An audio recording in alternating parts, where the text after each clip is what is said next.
Welcome to Love's Tender Flame, Tales of Romance. I'm Mardell, reading Roast Beef Medium by Edna Ferber. Chapter 4, His Mother's Son.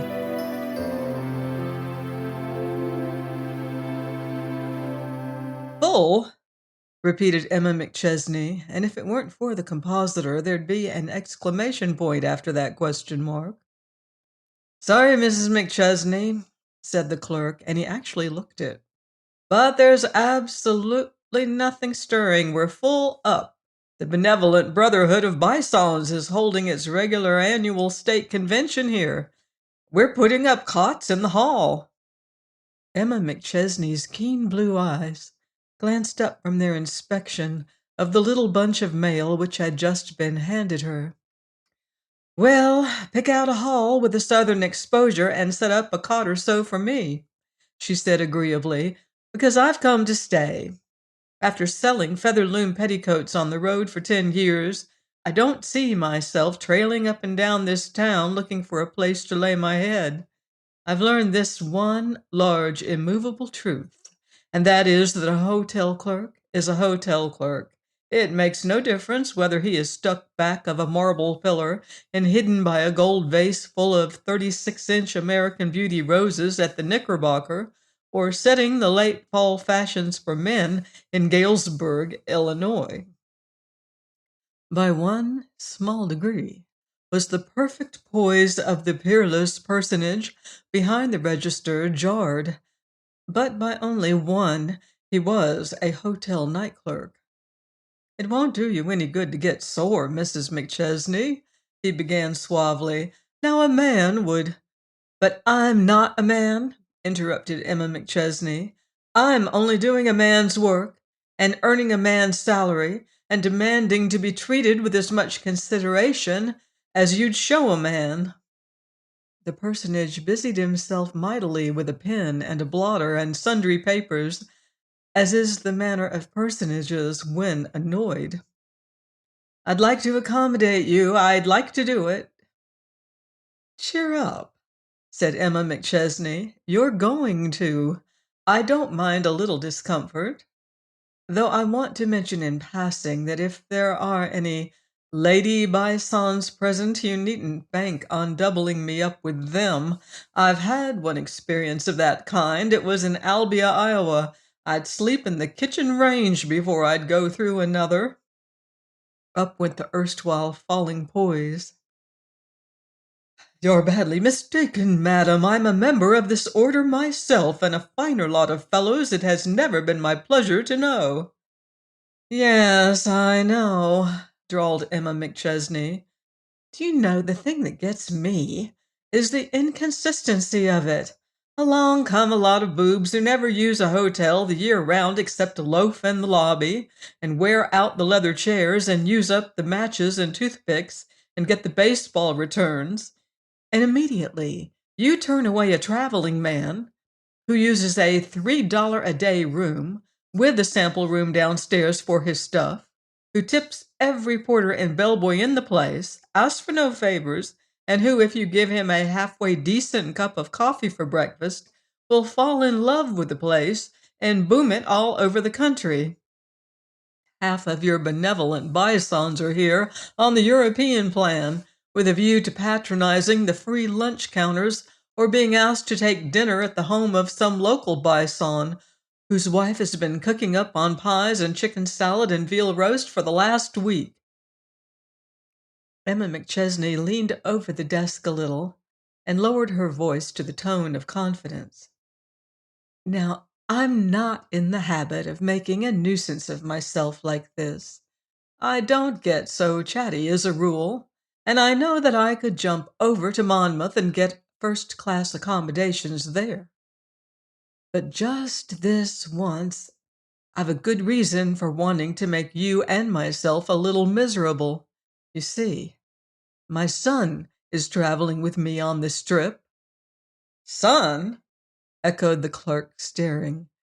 Well, thanks. That's what they all do. After a while, I'll begin to believe that there must be something hauntingly beautiful and girlish about me, or everyone wouldn't petrify when I announce that I've a 6-foot son attached to my apron strings. He looks 21, but he's 17. He thinks the world's rotten because he can't grow one of those fuzzy little mustaches that the men are cultivating to match their hats. He's down at the depot now, straightening out our baggage. Now, I want to say this before he gets here. He's been out with me just 4 days. Those 4 days have been a revelation, an eye-opener, and a series of rude jolts. He used to think that his mother's job consisted of traveling in Pullmans, eating delicate viands turned out by the hotel chefs, and strewing featherloom petticoats along the path. I gave him plenty of money, and he got into the habit of looking lightly upon anything more trifling than a $5 bill. He's changing his mind by great leaps. I'm prepared to spend the night in the coal cellar if you'll just fix him up, not too comfortably. It'll be a great lesson for him. There he is now, just coming in. Fuzzy coat and hat and English stick. Hist, as they say on the stage. The boy crossed the crowded lobby. There was a little worried, annoyed frown between his eyes. He laid a protecting hand on his mother's arm. Emma McChesney was conscious of a little thrill of pride as she realized that he did not have to look up to meet her gaze. "Look here, Mother, they tell me there's some sort of a convention here and the town's packed. That's what all those banners and things were for. I hope they've got something decent for us here. I came up with a man who said he didn't think there was a hole left to sleep in." "You don't say!" exclaimed Emma McChesney and turned to the clerk. "This is my son, Jock McChesney, Mr. Sims. Is this true?" "Glad to know you, sir," said Mr. Sims. "Why, yes, I'm afraid we are pretty well filled up, but seeing it's you, maybe we can do something for you." He ruminated, tapping his teeth with the pen holder and eyeing the pair before him with a maddening blankness of gaze. Finally, "I'll do my best, but you can't expect much. I guess I can squeeze another cot into 87 for the young man.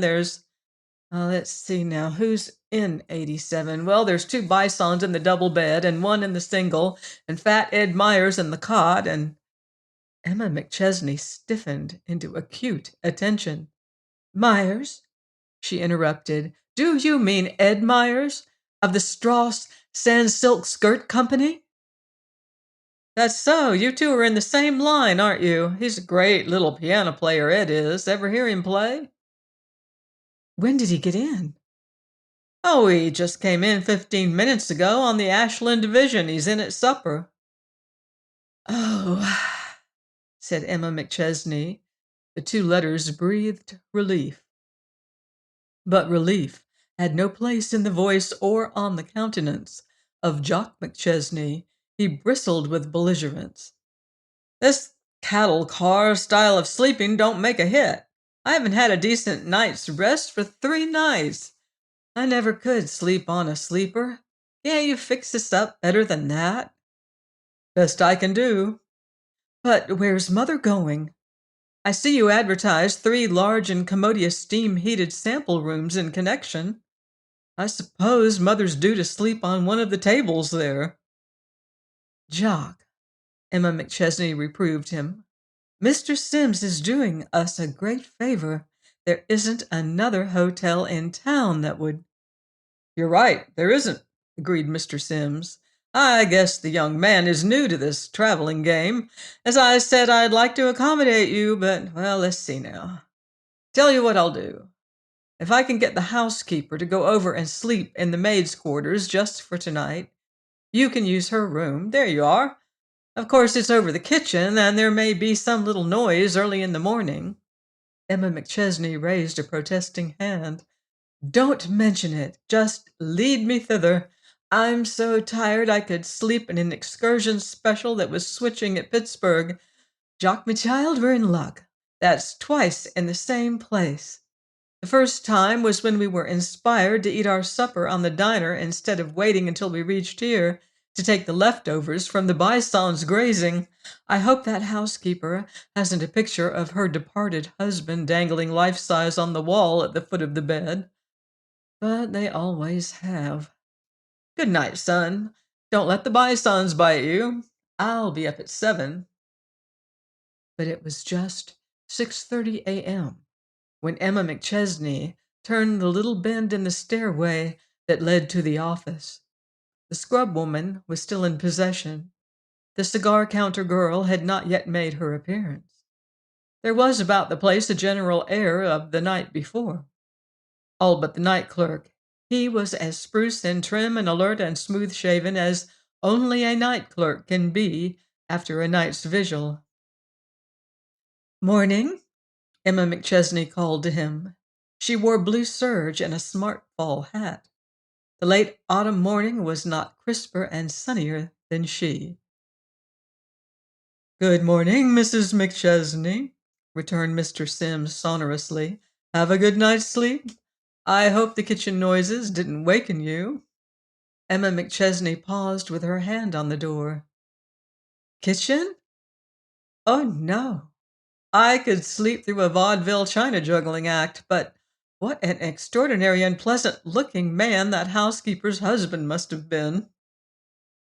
That November morning boasted all those qualities which November morning writers are so prone to bestow upon the month. But the words wine and sparkle and sting and glow and snap do not seem to cover it.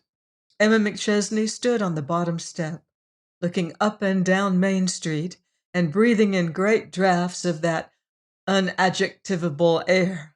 Her complexion stood the test of the merciless astringent morning and came up triumphantly and healthily firm and pink and smooth. The town was still asleep. She started to walk briskly down the bare and ugly Main Street of the little town. In her big, generous heart and her keen, alert mind, there were many sensations and myriad thoughts, but varied and diverse as they were, they all led back to the boy up there in the stuffy, overcrowded hotel room. The boy who was learning his lesson. Half an hour later, she re-entered the hotel, her cheeks glowing. Jock was not yet down, so she ordered and ate her wise and cautious breakfast of fruit and cereal and toast and coffee, skimming over her morning paper as she ate. At 7:30, she was back in the lobby, newspaper in hand. The bisons were already astir. She seated herself in a deep chair in a quiet corner, her eyes glancing up over the top of the paper toward the stairway. At 8 o'clock, Jock McChesney came down. There was nothing of jauntiness about him. His eyelids were red. His face had the doughy look of one whose sleep has been brief and feverish. As he came toward his mother, you noticed a stain on his coat and a sunburst of wrinkles across one leg of his modish brown trousers. "Good morning, son," said Emma McChesney. "Was it as bad as that?" Jock McChesney's long fingers curled into a fist. "Say," he began, his tone venomous, "do you know what those "Say it," commanded Emma McChesney. "I'm only your mother. If you keep that in your system, your breakfast will curdle in your stomach." Jock McChesney said it. I know no phrase better fitted to describe his tone than the old favorite of the erotic novelties. It was vibrant with passion. It breathed bitterness. It sizzled with savagery. Alliteration is useless. "Well," said Emma McChesney encouragingly, "go on." "Well," gulped Jock McChesney and glared, "those two double-bedded bloomin' blasted bisons came in at 12, and the single one about 15 minutes later. They didn't surprise me. There was a herd of about 93 of 'em in the hall, and all saying good night to each other and planning where they'd meet in the morning and the time and the place and the probable weather conditions. For that matter, there were droves of 'em pounding up and down the halls all night. I never saw such restless cattle. If you'll tell me what makes more noise in the middle of the night than the metal disc of a hotel key banging and clanging up against a door, I'd like to know what it is. My three bisons were all dolled up with full ribbons and badges and striped paper canes. When they switched on the light, I gave a crack imitation of a tired working man trying to get a little sleep. I breathed regularly and heavily with an occasional moaning snore.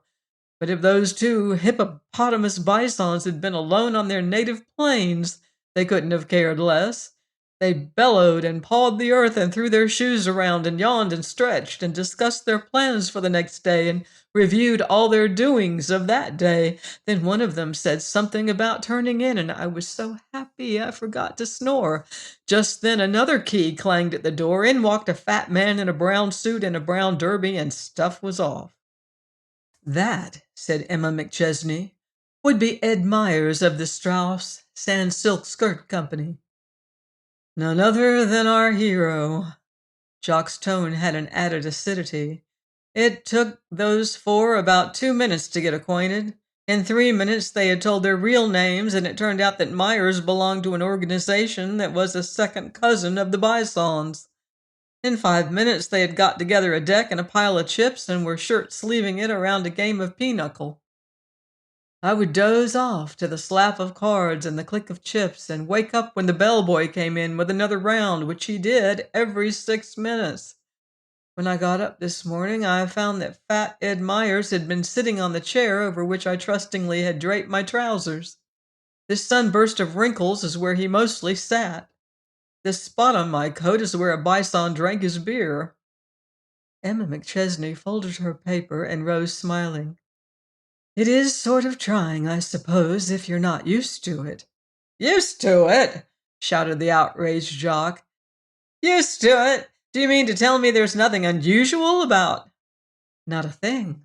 Oh, of course, you don't strike a bunch of bisons every day, but it happens a good many times. The world is full of ancient orders, and they're everlastingly getting together and drawing up resolutions and electing officers. Don't you think you'd better go into breakfast before the bisons begin to forage? I've had mine." The gloom which had overspread Jock McChesney's face lifted a little. The hungry boy in him was uppermost. "That's so. I'm going to have some wheat cakes and steak and eggs and coffee and fruit and toast and rolls." "Why slight the fish?" inquired his mother. Then, as he turned toward the dining room, "I've got 2 letters to get out. Then I'm going down the street to see a customer. I'll be up at the Salzburg Stein department store at 9 sharp. There's no use trying to see old Schultzberg before 10, but I'll be there anyway, and so will Ed Myers, or I'm no skirt salesman. I want you to meet me there. It will do you good to watch how the overripe orders just drop kerplunk into my lap. Maybe you know Sulzbergenstein's big store? No? Well, that's because you've always lived in the city. Old Sulzberg sends his buyers to the New York market twice a year.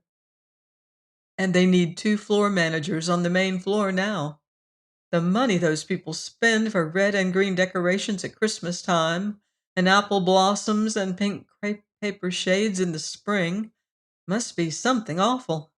Young Stein goes to Chicago to have his clothes made, and old Sulzberg likes to keep the traveling men waiting in the little anteroom outside his private office. Jock McChesney finished his huge breakfast, strolled over to Sulzbergenstein's, and inquired his way to the office, only to find that his mother was not yet there. There were 3 men in the little waiting room. One of them was Fat Ed Myers. His huge bulk overflowed the spindle-legged chair on which he sat. His brown derby was in his hands. His eyes were on the closed door at the other side of the room. So were the eyes of the other 2 travelers. Jock took a vacant seat next to Fat Ed Myers so that he might, in his mind's eye, pick out a particularly choice spot, upon which his hard young fist might land if only he had the chance. Breaking up a man's sleep like that, the great big overgrown mutt. "What's your line?" said Ed Myers, suddenly turning toward Jock, prompted by some imp. "Skirts," answered Jock. "Ladies' petticoats." As if men ever wore 'em, he giggled inwardly. Ed Myers shifted around in his chair so that he might better stare at this new foe in the field. His little red mouth was open ludicrously. "Who are you out for?" he demanded next. There was a look of Emma McChesney on Jock's face. "Oh, the Union Underskirt and Hosiery Company of Chicago, new concern." "Must be," ruminated Ed Myers. "I never heard of 'em. And I know 'em all. You're starting in young, ain't you, kid? Well, it'll never hurt you. You'll learn something new every day. Now in breezed Emma McChesney. Her quick glance rested immediately upon Myers and the boy. And in that moment, some instinct prompted Jock McChesney to shake his head ever so slightly and assume a blankness of expression. And Emma McChesney, with that shrewdness which had made her one of the best salesmen on the road, saw and miraculously understood. "How do, Mrs. McChesney?" grinned fat Ed Myers. "You see, I beat you to it." "So I see," smiled Emma cheerfully. "I was delayed. Just sold a nice little bill to Watkins down the street." She seated herself across the way and kept her eyes on that closed door. "Say, kid," Myers began in the husky whisper of the fat man, "I'm gonna put you wise to something. Seeing you're new to this game, see that lady over there?" He nodded discreetly in Emma McChesney's direction. "Pretty, isn't she?" said Jock appreciatively. "Know who she is?" "Well, she does look familiar, but come on now, quit your bluffing. If you'd ever met that dame, you'd remember it. Her name's McChesney, Emma McChesney, and she sells T.A. Buck's Featherloom petticoats. I'll give her due. She's the best little salesman on the road. I'll bet that girl could sell a ruffled, accordion-plaited underskirt to a fat woman who was trying to reduce. She's got the darndest way with her. And at that, she's straight, too." If Ed Myers had not been gazing so intently into his hat, trying at the same time to look cherubically benign, he might have seen a quick and painful scarlet sweep the face of the boy, coupled with a certain tense look of the muscles around the jaw. "Well, now, look here," he went on, still in a whisper. "We're both skirt men, you and me. Everything's fair in this game. Maybe you don't know it, but when there's a bunch of boys waiting around to see the head of a store like this, and there happens to be a lady traveler in the crowd, why, it's considered kind of a professional courtesy to let the lady have the first look in, see? It ain't so often that three people in the same line get together like this. She knows it, and she's sitting on the edge of her chair, waiting to bolt when that door opens. Even if she does act like she was hanging on the words of that lady clerk there, the minute it does open a crack, she'll jump up and give me a fleeting grateful smile and sail in and cop a fat order away from the old man and his skirt buyer. I'm wise. Say, he may be an oyster, but he knows a pretty woman when he sees one. By the time she's through with him, he'll have enough petticoats on hand to last him from now until Turkey goes suffrage. Get me?" "I get you," answered Jock. "I say, now this is business, and good manners be hanged. When a woman breaks into a man's game like this, let her take her chances like a man. Now, ain't that straight?" "You said something," agreed Jock. "Now look here, kid. When that door opens, I get up, see? And shoot straight for the old man's office, see? Like a duck, see? Now, I may be fat, kid, but I'm what they call light on my feet. And when I see an order getting away from me, I can be so fleet that I have Diana looking like an old Weston doing a stretch of muddy country road on a coast-to-coast hike, see? Now, you help me out on this, and I'll see that you don't suffer for it. I'll stick in a good word for you, believe me. You take the word of an old stager like me, and you won't go far." The door opened. Simultaneously, three figures sprang into action. Jock had the seat nearest the door. With marvelous clumsiness, he managed to place himself in Ed Meyer's path, then reddened, began an apology, stepped on both of Ed's feet, jabbed his elbow into his stomach, and dropped his hat. A second later, the door of old Sulzberg's private office closed upon Emma McChesney's smart, erect, confident figure. Now, Ed Meyer's hands were peculiar hands for a fat man. They were tapering, slender, delicate, blue-veined, temperamental hands. At this moment, despite his purpling face and his staring eyes, they were the most noticeable thing about him. His fingers clawed the empty air, quivering, vibrant, as though poised to clutch at Jock's throat. Then words came. They spluttered from his lips. They popped like corn kernels in the heat of his wrath. They tripped over each other. They exploded. "You darn kid, you!" he began with fascinating fluency. "You thousand-legged, double-jointed, ox-footed truck horse! Come on out of here, and I'll lick the shine off your shoes, you blue-eyed babe, you! What did you get up for, huh? What did you think this was gonna be, a flag drill?"